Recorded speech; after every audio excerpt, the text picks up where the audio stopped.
মধ্য শাবানের রাত, এ রাতে আল্লাহ তাআলা মানুষকে সাধারণ ক্ষমা ঘোষণা করেন। যাদের মনে হিংসা নাই, যাদের মনে মানুষের প্রতি বিদ্বেষ শত্রুতা নাই, এবং যারা শিরকে লিপ্ত না, এই মানুষগুলো ছাড়া বাকি মানুষগুলোকে মধ্য শাবানের রাত, যেটাকে আমরা শবে বরাত বলি, হাদিসের ভাষ্য শবে বরাত নয়, হাদিসের ভাষ্য হলো লাইলাতুন নিসফি মিন শাবান, সেই রাতে আল্লাহ রাব্বুল আলামিন বান্দাকে সাধারণ ক্ষমা ঘোষণা করেন। এটা একটা ভিন্ন বিষয়, কিন্তু বছরের সবচেয়ে শ্রেষ্ঠ রাত হলো লাইলাতুল কদর, যেই রাতে আল্লাহ তাআলা বান্দার ভাগ্য ঠিক করেন।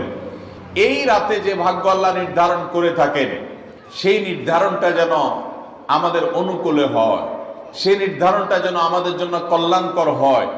আল্লাহ যেন আমাদের ভাগ্যে ভালো কিছু লেখেন, খারাপ কিছু যেন না লেখেন।